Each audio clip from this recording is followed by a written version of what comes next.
Kwani 2 had this person that was rediscovering themselves after 10 years, after 24 years under Moi. You had a new presidency that came in on a huge sweep of many promises of sort of democracy and sort of changes that were going to be made. So everyone in the country was on a high, actually. There was a kind of expected change that was hanging in the air. And by the time you get to Kwani 3, which is our specific, I think, exploration of Sheng as a language, you're talking to people who are mostly urban, who grew up in the city, who've grown up talking to each other in a language that has not been given any space in formal settings and actually is bastardized by the academy. It's a population of people who express themselves very well in that language and recognize that, but that can't deal with it in a formal space. So Kwani 3 was very much an experimentation of that. And then with Kwani 4, I think we started to explore the notion of tribe and our ideas about ourselves as people from different tribes. So that was a bit more to the political end. And Kwani 5 was documentation of the post-election violence. Kwani 6 was actually based on a short story competition for writers specifically under 30. Kwani 7, we explored the idea of travel and return. So we really wanted to explore that idea of the African diaspora and where does it sit, how does it look like in Europe, how does it look like in America, how does it look like in the rest of African countries. I think Kwani has been a very major contributor to the idea that there are narratives about Africans that are not famine and war and the sort of typical Eurocentric view of what Africa is. So in that way, it's very much opened up that space for creative expression and exporting those kind of ideas to the world. I personally feel very strongly that a kind of narrative that has very deep roots, that has been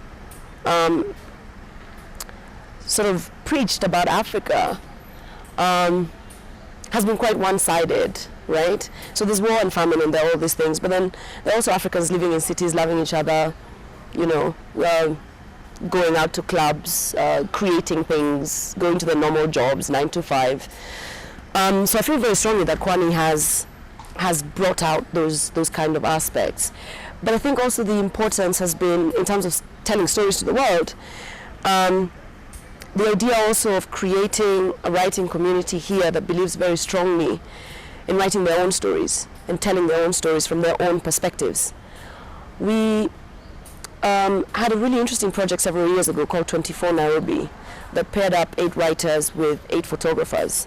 And the idea behind that was, a lot of coffee table books that you see about Africa, like wildebeest migration, elephants, lions, wildlife, scenic landscape, and that does exist. But we really wanted to interrogate the idea of what is your own view as a resident of this city, of your space, right?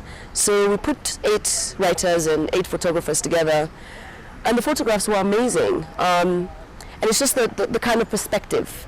I think sometimes when you have people looking at a space from outside, there may be things that you carry that are either fetishizing the space, making it a little bit more exotic than people who actually live in it think it is. So that's a very huge motivating factor for us. I think in any kind of global economy, you're going to have difficulty because it's dealing, if you're coming from a place that's, socioeconomically you're completely different, right? So the technicalities, say, of trying to get African writing, say, into Europe will have its own distribution and other issues that are not creative, that are not a creative question per se, but just have to do with practicalities, right? I very much appreciate the idea, for instance, of the collaborations that we've had between Cassava Republic in Nigeria and Chimurenga in South Africa, because there is an editorial philosophy that is shared of that we can create something from the continent that does not have to refer to a place outside like Europe or America for it to exist as an idea that is valid. So that's very important for me personally, and I know for a lot of the people that we work with. I think there's always more to be done. I think these are small spaces that have grown based on an editorial philosophy and sensibility that's shared by a group of people, but that other spaces could come up, and because you can't do it alone. In fact, it would be such a measure of health for the creative sector if there were other spaces that could also challenge Kwani and Chimurenga and Cassava Republic and Farafina, and maybe also concentrate on other aspects that we may not be that good at. I think there's more to be done, certainly. I'm very excited by the idea of digital platforms and building content that can be absorbed into a multitude of platforms. So the whole idea of transmedia storytelling, with a small organization like Kwani, it really helps you to reach someone in, say, Spain, for example, much, much quicker than having to put a book in the post, and is much, much cheaper. So I think these boundaries are going to come down a lot more, and that you're going to find a bigger space for audiences as we go ahead. We're very much over 2014 experimenting with the idea of literature on mobile, for instance. It's our next project. We've got content that's 10 years old that carries a certain kind of sensibility that's one of the biggest depositories of contemporary content in Eastern Africa. So the idea that that could reach someone who could subscribe for €5 a month in Spain or in Greece or in, anywhere really, is one that Kwani is really just trying to strategize on. And I think that's certainly the next big thing. And with African audiences who are at least based on the continent, I think the mobile by far overtakes any other device that has been in use on the continent ever. So those are the directions that we're heading in.